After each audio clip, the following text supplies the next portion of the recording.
What is up, guys? It's the Faptain Calkin here.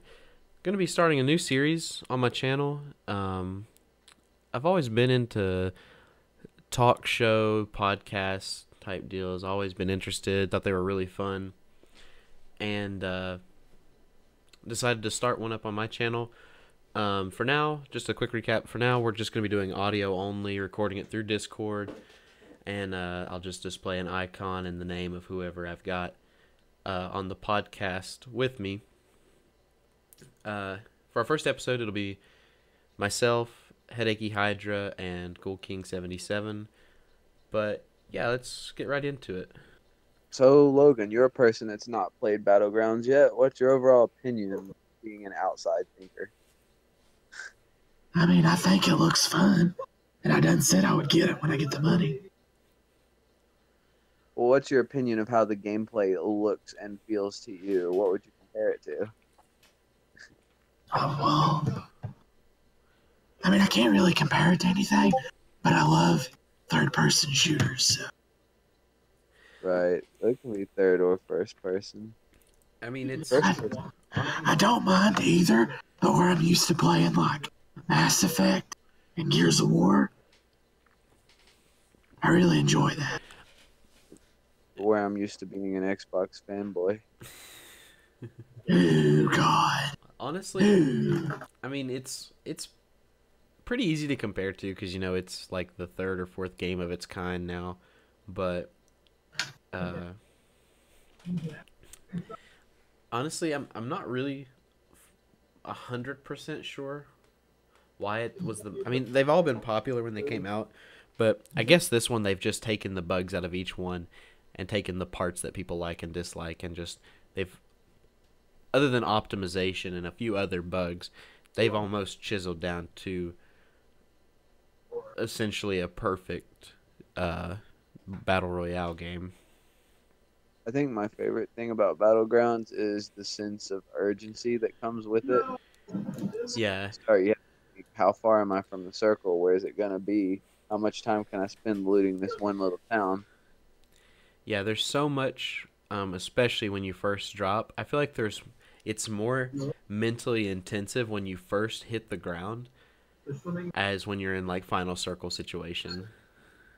When I first hit the ground, I rushed to find a gun. Yeah, like, the first thing is, okay, are there people with me? How far am I from the circle?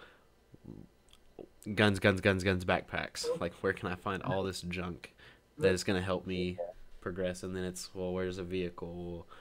Where's the next town I'm going to? I mean, you're like, while you're in the air dropping from the sky, you're basically just immediately trying to build a game plan. Honestly, it's sad to say, but the double barrel is the only shotgun worth anything. I'm not a fan of them. Jeremy and I have been playing quite a bit this week, and we've had so much trouble out of, like, getting good hits with the shotgun. It's just not practical. So my alpha brings up the thought Miscreated, and that's a game I'd love to talk about right now. It's really, it's not talked about that much. I think you looked up a while back, like, the popularity of it.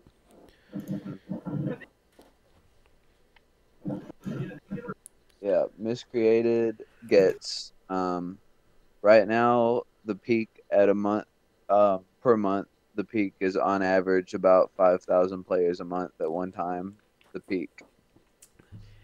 It's been out almost 2 years, I think now. We're going on 2 years, somewhere around that. I think almost 3. Is it really? Is it really that old? I can't even remember. When I looked it up, it said it came out in late 2014. Wow, I didn't even realize it was that old. It's the biggest thing I'll give Miscreated credit for, having played it, like, I've got close to 100 hours in the game, which isn't, you know, it's not a huge amount, but it's enough to know a little bit about the game. is just how far they've come since I started. Because I feel like even though I've only had the game almost 2 years, when it was only a year old, it was still, you could tell it was super, super early access. Like like Logan and I especially, I think, knew more than anybody else that's owned the game that we play with. There were bugs, there were issues, you know. You'd leave a server, come back, you wouldn't have any of your items. You'd respawn somewhere else with no items. It was ridiculous. But Really buggy. yeah, it just awful. But I guess somewhere around, I can't even remember when we played and they first, it seems like it was about 6-7 months ago, they patched the client.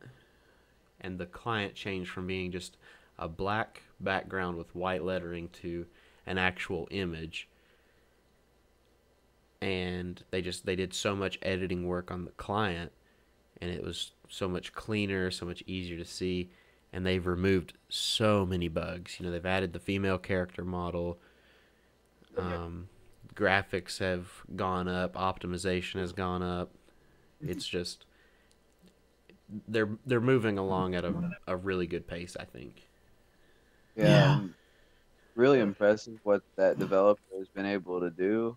Like, I mean, they're just like a small little developer, and they did all this from a Kickstarter fund, you know? Yeah, it's it's one of the few actually coming out of Kickstarter that made it big. I mean, it's huge too. To be an indie game, it is quite popular, and I want to hop aboard, you know? Yeah, 'Cause it's and like fun. kind of breaking away and talking about my channel specifically. You know, it's pretty hard, I feel like, starting out on YouTube, finding content to make that appeals Yeah. to a lot of to a lot of viewers. And you want to stay on top of the game and find stuff that's either kind of unique or new or both. And that's kind of one thing I'm trying to stay on top of is Miscreated, because I think people, it's, you know, there's not many guides released for it. There's not many, I mean, there's a lot of YouTube videos, don't get me wrong, but there's nowhere near as many YouTube videos released for it as like Pubg, DayZ, H1Z1, Rust. It's just, it's not as public, I feel like, and half the people don't even know about it that are Steam users. They just have no clue what the game's even about. That's because other than the occasional sale, the game has zero advertising. Because out of our social group, I was the first person to find the game when I was looking to buy some stuff during the Steam Christmas sale a couple years ago. About this time 2 years ago.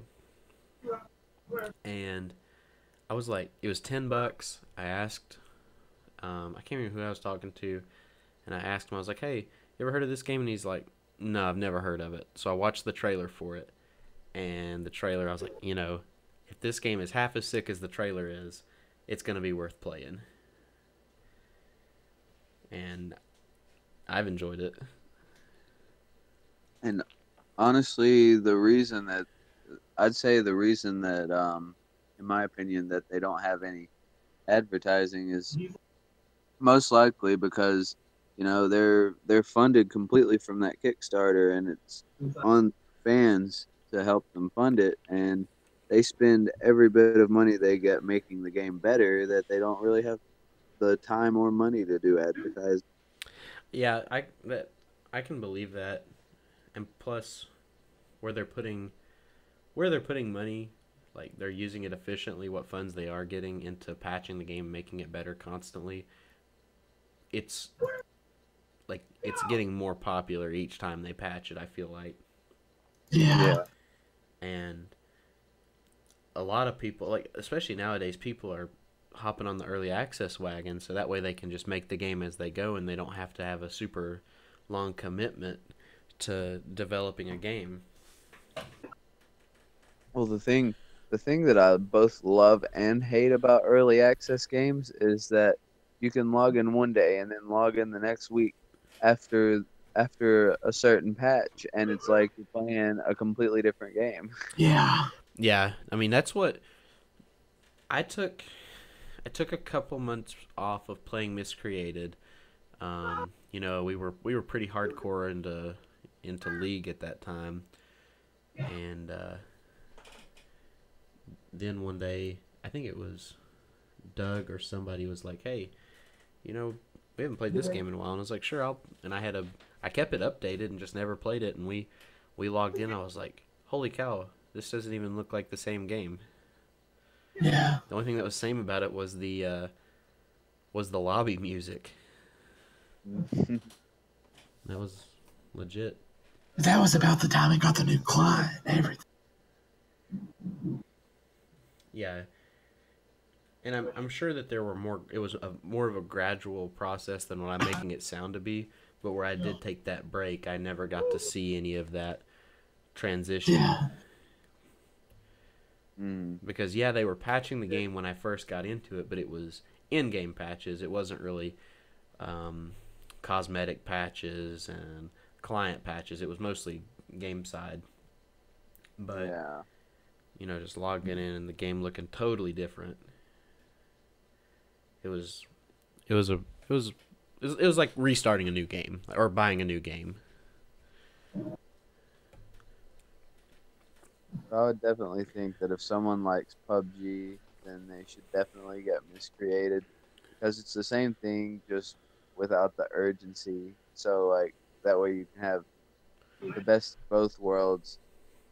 Because you know H1Z1, I believe, has the two modes: the Just Survive mode and the King of the Kill. Yeah. And Miscreated is basically Just Survive, and Battlegrounds is King of the Kill. And both of those games just blow H1Z1 out of the water, so you should just get those instead of playing H1Z1. Yeah, honestly, I mean, Miscreated is just it's a nice casual game, just and it's so much fun to play, which most games are better with friends, but this game especially I feel like is just incredibly fun with friends. And I mean, you can sink a lot of time into it. It's just a lot of fun. And that's kind of my next big step on my channel is sinking a pretty good size let's play, as long as the game stays popular and people stay interested in it, is doing a pretty long let's play of it. Because one, I enjoy playing it, and two, I think it's something people want to see because it's kind of an unknown game to a lot of people. And another thing I really like about Miscreated that I would just like to point out is the proximity-based voice chat. I just think that's a really cool idea that I've not seen a whole lot of before. Yeah, it's kind of like what you said before about loving and hating in a game. Miscreated is, whether you like it or not, or like some parts or hate some parts, it's arguably the most realistic game you'll play, in my opinion. I mean, it's got all of your survival mechanics as far as eating, drinking, and any kind of health hazard you can come into, and exhaustion and such. Not to mention there's no HUD map. Yeah, and I mean, your PvP interaction is very, very brutal. You know, it's not like COD where you can take a bunch of hits and then you immediately recover. You get hit more than one or two times with a gun, you're probably dead, or it's going to take you 30-40 minutes to recover. Yeah. The biggest issue I have with it being a video game that is exceptionally fun with friends, when you spawn in, you don't know where you're going to be. Obviously, all players spawn on the south end of the island of the map, but I mean, you can sink an hour into the game trying to find your friends. Yeah. And that can be extremely aggravating, even if like everyone is super comfortable with the game, knows where all the towns are, knows the roads.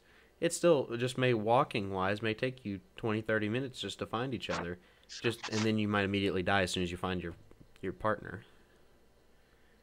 Yeah.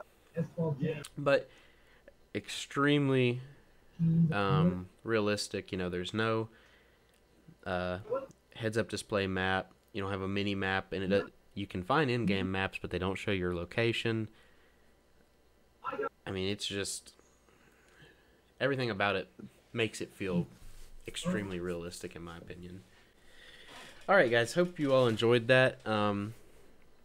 If you have any topics you'd like for us to cover on this podcast, or anything you'd like to see us work on, or just any suggestions or helpful tips in general, feel free to put them in the comments.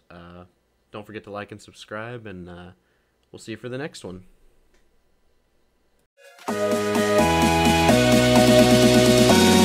Show me your moves!